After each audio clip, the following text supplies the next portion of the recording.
DangerDolan. Is it real or is it fake? Did Blizzard create a smoke story around their trademark to dull speculation, or was it all bullshit to begin with?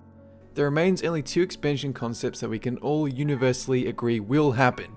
We visit Argus with Sargeras as the main antagonist, or a South Seas expansion focusing on Azshara, N'Zoth, and possibly the new Nightmare Lord for the Emerald Dream.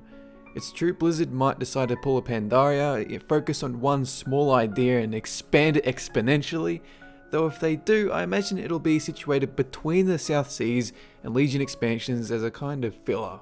So back in Cataclysm, Blizzard trademarked the name Mr. Pandaria about 3 months before BlizzCon, which is exactly what's happened now. And I want you to bear in mind that Blizzard outright claimed that Mists was not the title back when it was announced. So take these hoax rumors with a grain of salt. For now, let's assume it is a legitimate copyright claim, and that from it alone we can deduce what plot lines will be explored. If you've played the Night Elf campaign in Warcraft 3 The Frozen Throne, you'll get the general vibe, but now with a Lovecraftian twist. There'll be an army of Naga commanded by Queen Azshara, who is the person that originally brought the Burning Legion into Azeroth during the War of the Ancients, and creatures from the deep like Kraken, Leviathans, and servants of N'Zoth known as the Faceless, which you'll have seen in the Old Kingdom dungeon during Wrath or inside Cataclysm's Throne of the Tides. But who should the main antagonist be, N'Zoth or Queen Azshara? I feel it's important to address this because if it is N'Zoth, I'm afraid we're going to run into the same problem as Deathwing. We'll have a deeply unlikable, alien, grim bad enemy that we're told to defeat because he's done some naughty things. Arthas and Illidan didn't have that problem because they were complex, layered, and somewhat relatable. Yet at the same time, Queen Azshara is kind of unlikable and unsympathetic too, at least if you've read the War of the Ancients trilogy. Here's hoping that if they do make her the poster girl for the Dark Below, that they'll flesh out her character through quests just like they did for Arthas in Northrend, because the only time we've seen her has been in the Caverns of Time dungeon for one very short boss fight. Now because Vashtir was so poorly received for its underwater travel mechanics, I seriously doubt we'll spend much time underwater. Maybe for a dungeon or two, but not as the basis for an entire expansion. As for zones, we have the Broken Isles encompassing Kazan, the Goblin capital city, Plunder Isle, which is pirate themed and pirates are really cool, Tel Abyss, this has got monkeys, Zandalar, the last troll raid ever, perhaps some more raised land masses like the ones Gul'dan raised during the Second War, Nazjatar, home of the Naga, and the entrance into the Rift of Ulm, with N'Zoth's hometown of Ny'alotha and the Black Forest. And for no reason at all, Karazhan Crypts, or the Upside Down Karazhan. Just please, give me more Karazhan. As for the Emerald Dream, it's referenced in the novel Stormrage that N'Zoth was controlling the Emerald Nightmare using a satyr from the War of the Ancients. This was then followed up in the Dawn of the Aspects ebook series that N'Zoth is in fact looking for a new Nightmare Lord at this very moment to resume the corruption of the Emerald Dream, and thus, if the Emerald Dream does not feature in this expansion, I will eat my shirt and shit out pizza, because this has been the longest lore tease in the history of Warcraft and we need some type of resolution. There's a good chance Queen Azshara will be selected as the Nightmare Lord, but we can't be certain. In fact, I'm more positive that a good character like Tyrande will be selected, otherwise the already bad character will become double bad. And that's lame. As for gameplay improvements in this theoretical expansion, I feel it's a given that the progression paradigm needs a bit of an overhaul. Pandaria raids and dungeons are split between gearing and heroic dungeons, scenarios, and LFR, while progression takes place in flexible, normal, and heroic raids. Now, if it were up to me, this is exactly what I would do. Either remove LFR gear drops and make LFR optional content, or delay each LFR raid to the next patch and keep gear drops, like open up the 5.4 Siege in the 5.5 patch. Leave LFG dungeons as they are, but name them LFG dungeons. Keep heroic scenarios as they are as the best source of valor while retaining the heroic cash gear drops. Implement progression heroic dungeons on the level of flexible mode raids and offer the same eye level gear drops. It just means that the friends and family guilds, they can progress in flexible raids or heroic dungeons depending on their mood, and there's no penalty because it's the same gear. I don't feel any of this is unreasonable, and it removes our current overuse of raid tiers and LFR and multiple progression difficulty levels. So then also remove the flying mounts in the Dark Below. This might be a controversial change, but quite frankly, the Isle of Thunder and Timeless Isle work extremely well when people are in constant danger from NPC and PvP people, as well as not bypassing 90% of ground content. I'd also like to see some more pet battle tournaments akin to that seen on the Timeless Isle, but make them for leveling content too. Flying from place to place to fight random world pets wasn't fun in Pokemon, and it's not fun here.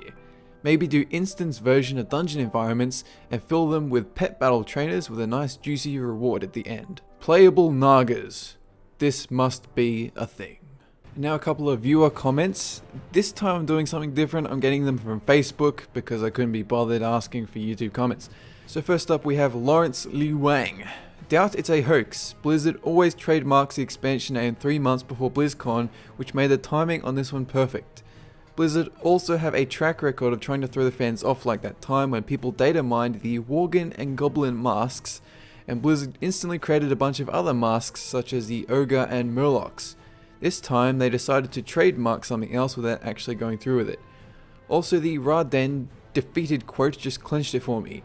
The Rathion questline is obviously a setup for the expansion after the next one, Dark Below, and it would involve Argus as well as the Legion's invasion following the events of Azshara and the Dark Below. For those that don't know, Raden's quote went along the lines of this. But there's a yawning chasm of darkness beneath you mortals, vast, endless, and all-consuming. I do not believe that you can correct this doomed course. But you have earned the right to try. And yes, I agree with pretty much everything Lawrence wrote. The trademark came at the exact time I expected it to. So it's obvious the Cute But Deadly and Corgis Unleashed was designed to throw us off the scent. So unless Blizzard trademarks something else by the end of August, I can guarantee come November, the Dark Below will be our expansion. I'm willing to stake my reputation on it. No doubt Blizzard contacted Chord from MMO Champion and asked him if he could help spread some smoke so there'd still be a sense of mystery for BlizzCon, and I can certainly understand that. If it were up to me, I'd remove this obligation for trademarks to be made public utterly. It seems like such an unnecessary spoiler. Now, even though I expected the next expansion to be Burning Legion themed, I always suspected Blizzard were making it a little bit too obvious with Rathion's globe and the constant talks of a Legion invasion, so I'm glad we're going with the South Seas. In saying that though, we've been on Azeroth for far too long and it's somewhat disappointing we're not heading for Argus. But it's difficult heading for the evilest place in the universe, only to come back to Azeroth one expansion later to fight squid people. Of course, you have to understand that there is still the slim possibility the Dark Below is referring to a section of the Twisting Nether full of demons, but I have a greater chance of sprouting wings and flying to the moon. Now the second and last comment from Troy Miller. I think this will finally shed light on what exactly the old gods are. They're evil, that's what they are. We know that parts of them were stored in caves, for lack of a better term, but what they are doing and what they are hiding we don't know. I also think that we'd be able to explore the realm the Faceless come from, and where Ozumat comes from, seeing as he's called the Fiend of the Dark Below. It may even be a dark, watery realm because everyone that comes from there either seems to have tentacles, resembles an octopus, or lives in the water. We may even see a lore based on the legend of Cthulhu, which would be awesome.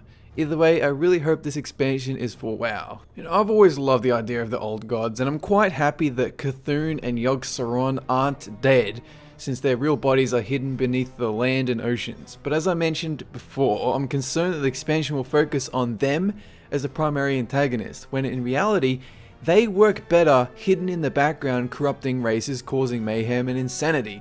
By the same token though, their story needs to be wrapped up.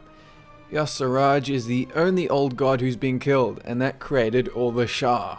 Arguably, the only beings that could kill the rest are titans like Raden and Sargeras, possibly with the help of keepers like Tyr, who had a role in the Dawn of the Aspects ebook series.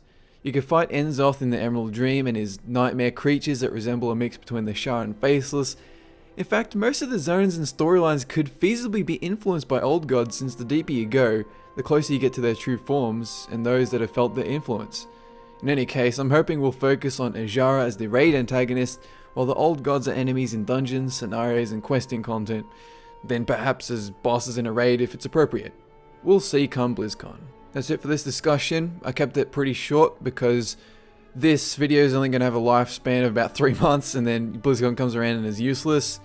Not to mention it was easy to make, but seriously, get hyped because this expansion is going to be amazing.